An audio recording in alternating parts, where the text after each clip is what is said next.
Au nom du Père, du Fils et du Saint-Esprit. Amen. Seigneur notre Dieu, nous venons dans ta présence.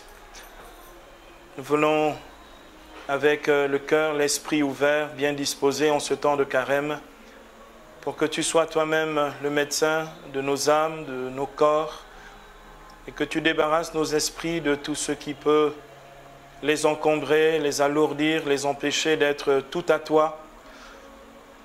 Seigneur, que par la puissance du Saint-Esprit, nos vies ressuscitent en cette année, car nous croyons que si l'Esprit de celui qui a ressuscité Jésus habite en nous, il donnera aussi la vie à nos corps mortels grâce à son Esprit.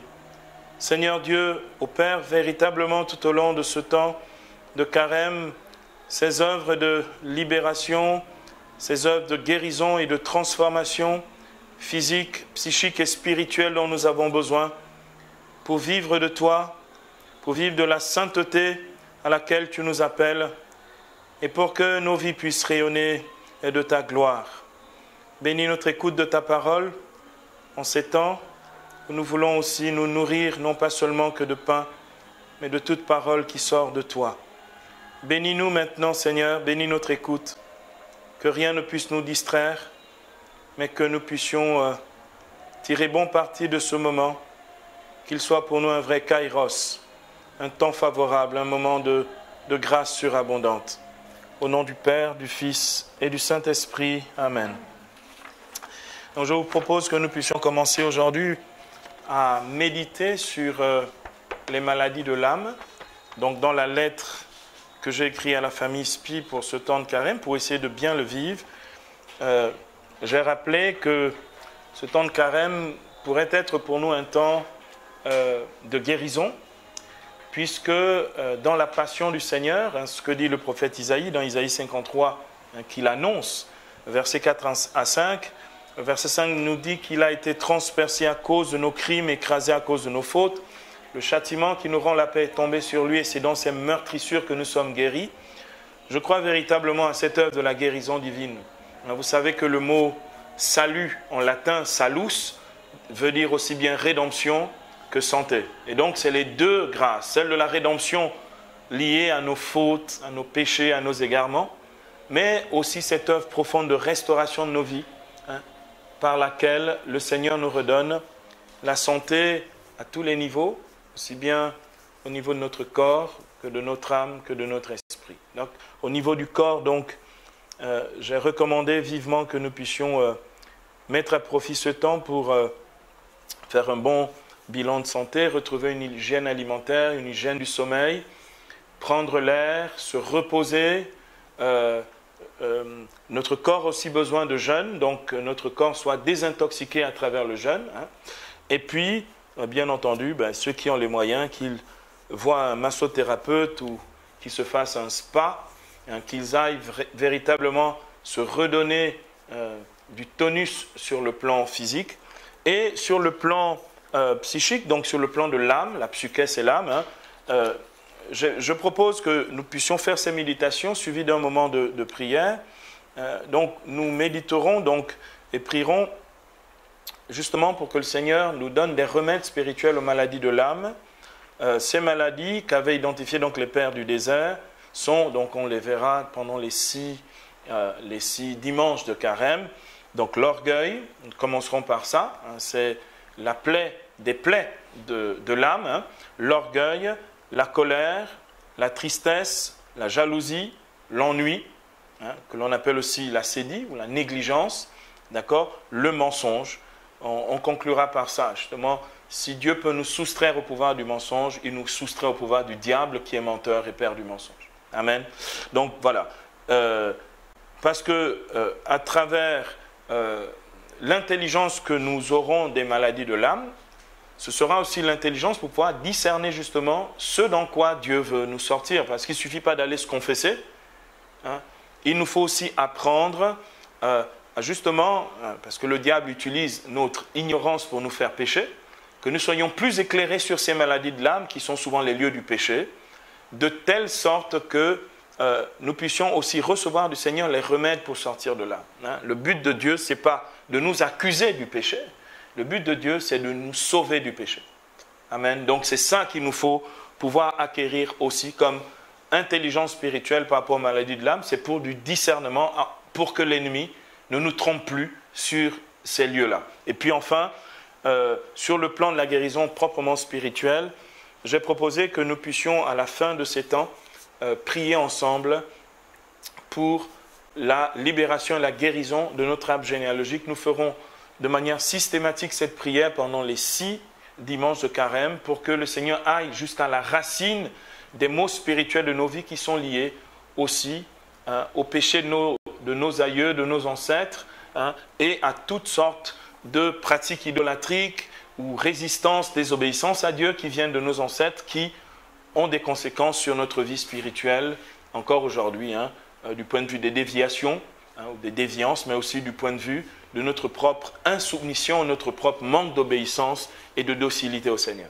Donc nous prierons pour que le Seigneur nous débarrasse de ça et de toutes les conséquences liées justement à ce qui peut être encore blessé sur le plan spirituel. Alors, nous allons donc aborder le premier thème, après donc cette présentation générale.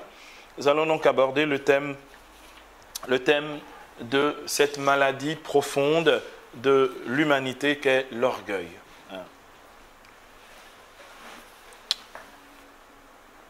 Nous allons donc voir l'orgueil comme maladie de l'âme. Les pères du désert ont reconnu que cette maladie de l'âme, comme nous l'enseigne le psaume 19, verset 14, cette maladie de l'âme est vraiment la maladie capitale. C'est-à-dire, c'est vraiment celle qui précipite nos vies dans toutes sortes de choses qui nous enténèbrent intérieurement. Nous allons voir comment est-ce que l'orgueil emmène les ténèbres et l'incapacité à juger de manière juste nos vies. Et l'orgueil est capital parce que c'est le premier péché. Le psaume 19 dit même c'est le grand péché. D'accord ? C'est le pire du pire des péchés. Je sais que beaucoup d'entre nous, à cause de la culture et du désir de se sanctifier, considèrent que le pire des péchés, c'est la sexualité, les déviances sexuelles. Non, le pire du pire, c'est l'orgueil. Parce que c'est le péché du diable, c'est le péché de l'ange. L'ange, il ne pêche pas sexuellement, mais l'ange, il pêche en esprit. Et c'est le péché de l'esprit, si vous voulez. C'est pourquoi on parle de l'orgueil intellectuel, par exemple, ou de l'orgueil spirituel, parce qu'on peut même rencontrer des personnes qui ont grandi spirituellement toute leur vie et qui, à la fin, tombent dans l'orgueil spirituel. Vous connaissez les dernières tentations de Saint Antoine. Saint Antoine avait de terribles tentations où souvent dans le désert, il voyait apparaître des femmes nues, tout ça. Il était tourmenté, le gars, c'était vraiment hyper chaud pour lui.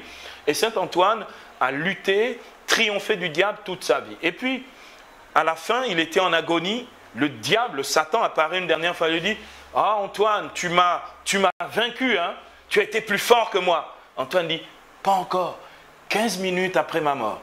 Parce que comme ça, tu n'auras plus d'emprise sur moi. » Pour ne pas tomber dans le péché de l'orgueil spirituel, de penser qu'on est fort, qu'on triomphe, qu'on est victorieux. Notre victoire est dans le Seigneur et c'est lui qui est victorieux en nous.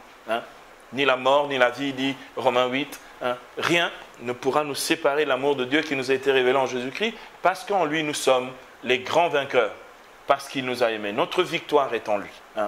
Donc, c'est donc le grand péché. Alors, je voudrais que nous puissions, dans ce premier point, voir l'orgueil comme maladie. Alors, l'orgueil comme maladie, en fait, est proprement un aveuglement sur soi-même. L'homme orgueilleux se surévalue. D'accord ? L'homme orgueilleux se voit grand par rapport aux autres. D'accord ? Il est toujours dans cette espèce de folie, de grandeur, où il pense que c'est ce qu'on appelle la mégalomanie, il se croit plus grand. Et il se croit tellement grand qu'il pense même quelquefois qu'il est Dieu et se mesure à Dieu. C'est le péché originel de Genèse 3. D'accord ? Vous serez comme des dieux connaissant le bien et le mal. C'est l'orgueil absolu.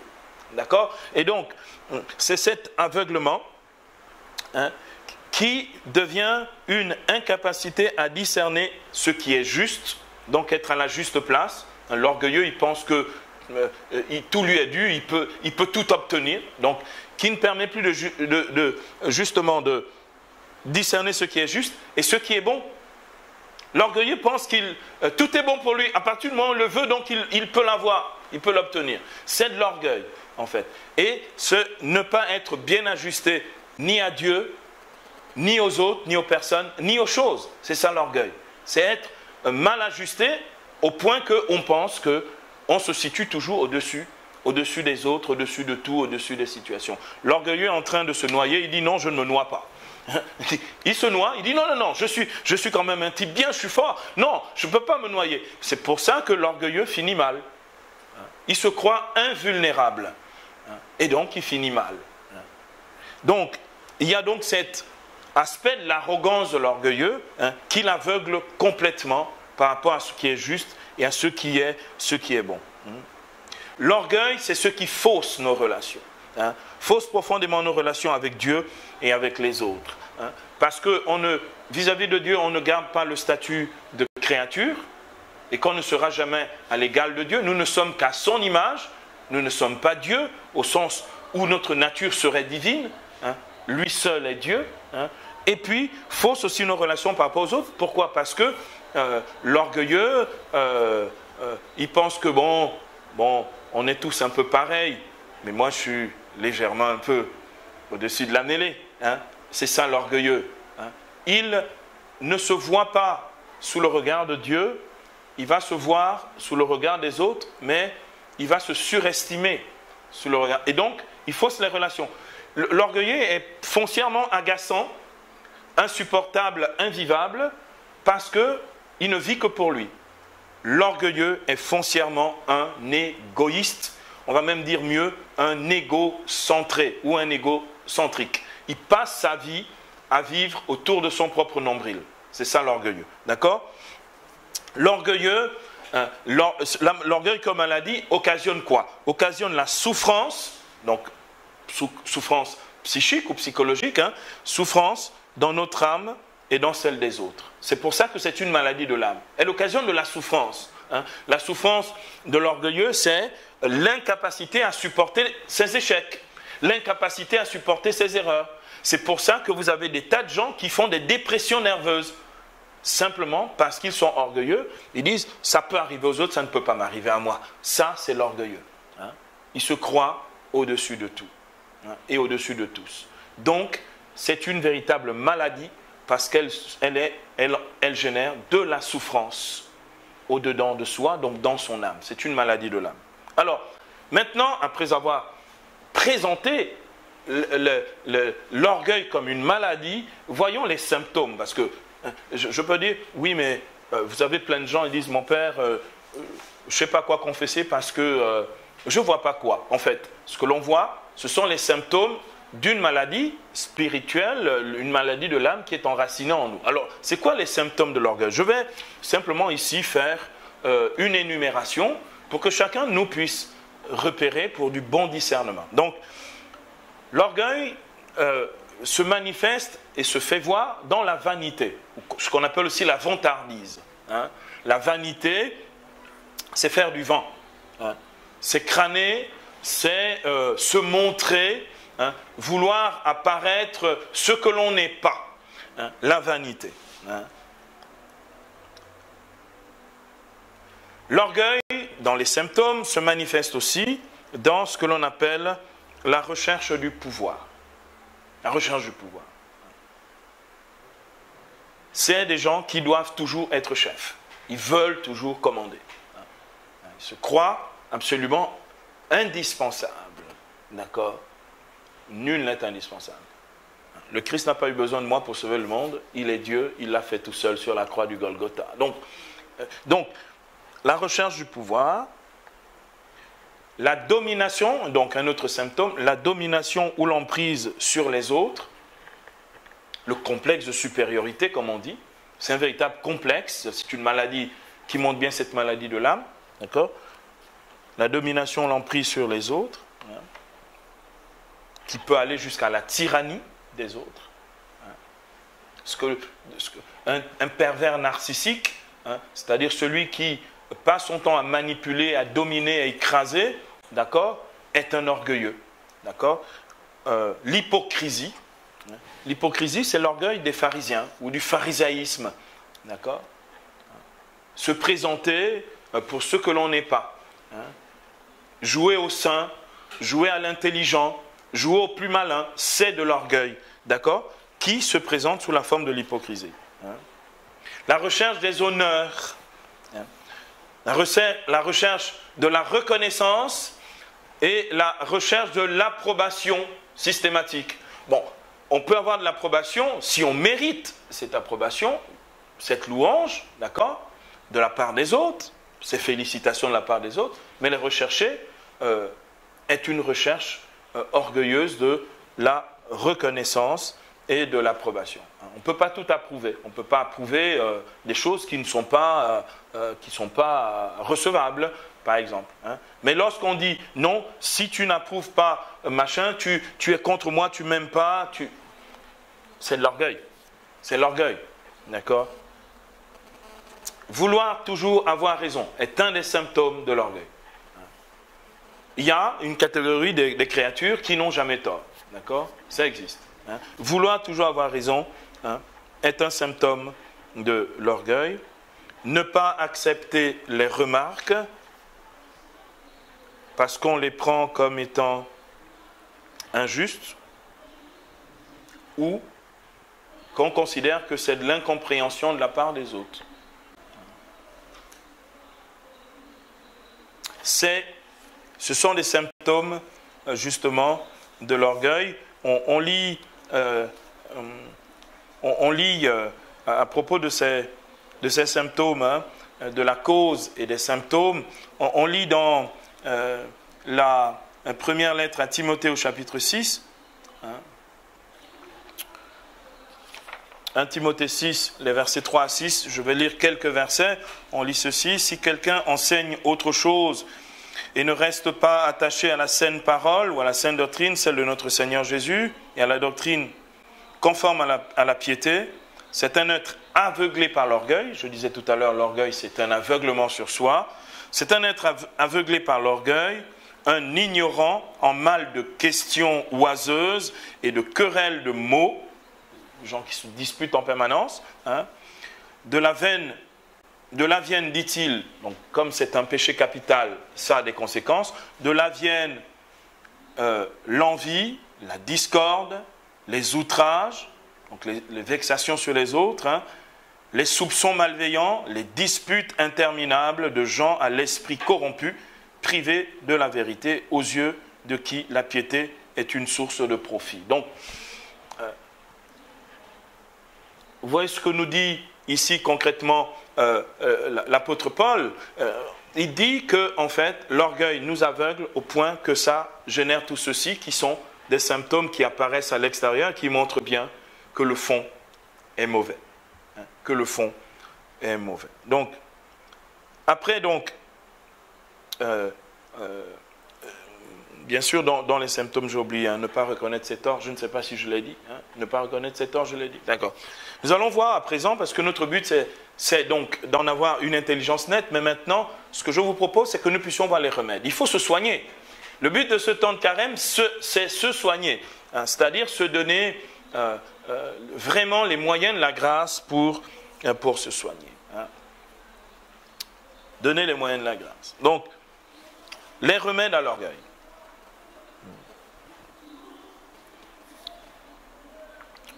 Le premier remède à l'orgueil, c'est la vraie charité. Parce que c'est par la vraie charité que l'on se situe de manière humble et respectueuse par rapport aux autres. Je n'ai pas dit la charité, j'ai dit la vraie charité. Parce qu'il y a aussi de la fausse charité, qui est en fait du pharisaïsme, donc l'hypocrisie de la charité, pour en plus après se récupérer encore, dire, voyez, j'ai quand même bien fait, j'ai donné l'aumône, puis bon, les gens m'aiment bien parce que je leur fais du bien. Bon, c'est encore de l'orgueil qui se cache derrière tout ça. Ok, donc la vraie charité, l'obéissance, c'est le contraire donc du péché de l'ange qui est désobéissant à Dieu. Le retour à l'obéissance est pour nous justement un retour à cet état de l'humilité ou de l'innocence originelle, hein, que l'on retrouve en Jésus. Jésus dit dans Matthieu 11, verset 29, « Apprenez de moi que je suis doux et humble de cœur. » D'accord ? Mais la douceur de Jésus, en fait, c'est sa docilité au Père. Hein, c'est l'obéissance du Fils. Hein. Et donc l'obéissance comme étant véritablement le chemin du retour, de la victoire sur l'orgueil. Hein. L'Épître aux Philippiens dit dans Philippiens au chapitre 2, les versets 5, on va aller jusqu'au verset 9, hein, Philippiens 2, « Ayez en vous-même les sentiments qui étaient dans le Christ Jésus, dans l'âme du Christ. Ayez en vous-même les sentiments qui étaient en Jésus-Christ ou dans l'âme du Christ. Hein. Lui qui, de condition divine, ne retint pas jalousement le rang qu'il égalait à Dieu. » Donc Jésus ne cherchait ni pouvoir ni honneur, mais il s'anéantit lui-même, prenant la condition d'esclave, devenant semblable aux hommes, à son aspect reconnu comme un homme. Il s'humilia plus encore, obéissant jusqu'à la mort et à la mort de la croix. C'est pourquoi Dieu l'a élevé et lui a donné le nom qui est au-dessus de tout nom. Donc Dieu élève les humbles. C'est ce que dit aussi 1 Pierre 5,5. Dieu résiste aux orgueilleux, aux humbles. Il donne sa grâce. Donc le Seigneur nous guérit par l'obéissance. Quand j'obéis à la parole de Dieu, il me guérit de l'orgueil. Quand j'obéis au Saint-Esprit et que je suis ses motions, s'il me dit « va demander pardon », s'il me dit « va donner ceci à quelqu'un », s'il me dit « rends ce service » alors que je ne l'avais même pas prévu, quand j'obéis, il me fait rentrer véritablement dans cette humilité qui, on va le voir, est aussi le service. Si vous voulez très concrètement, un autre remède à l'orgueil, c'est le service. Toutes les fois qu'on est dans un esprit de service, dans tout ce que l'on fait, d'accord, on se soigne soi-même. On retrouve vraiment ce remède puissant contre l'orgueil.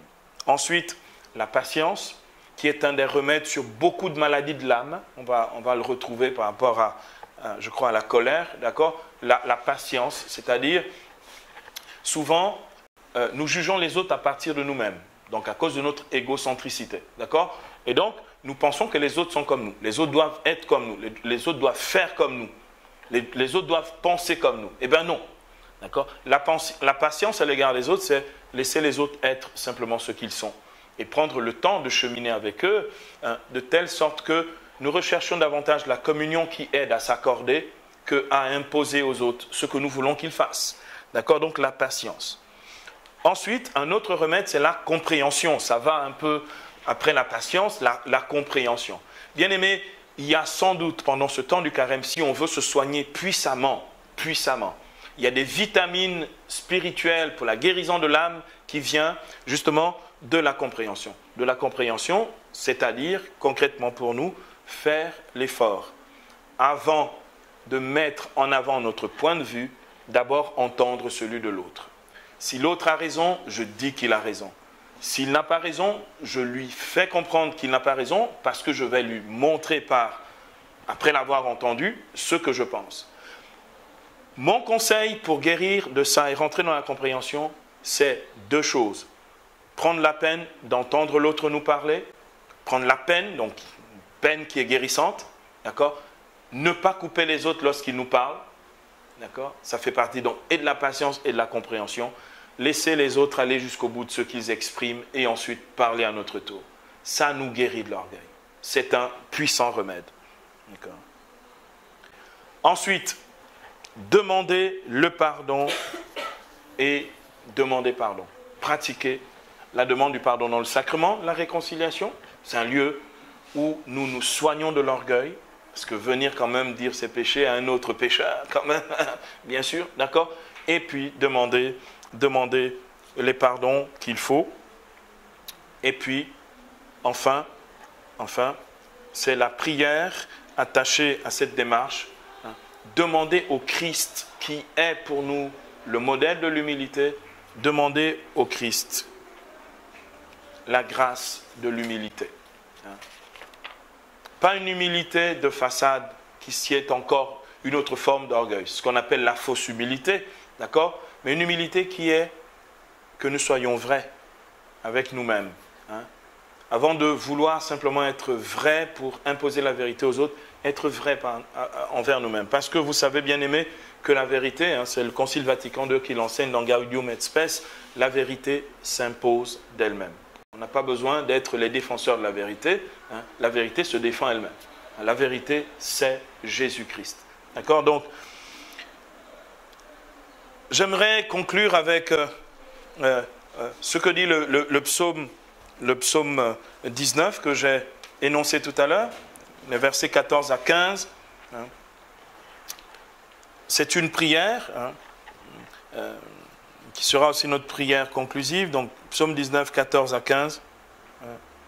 Le psalmiste dit au Seigneur, préserve aussi ton serviteur de l'orgueil, qu'il n'ait sur moi nulle emprise ou nul empire, que l'orgueil n'ait pas de pouvoir sur moi, qu'il n'ait sur moi nul empire, alors je serai irréprochable et pur du grand péché. Amen.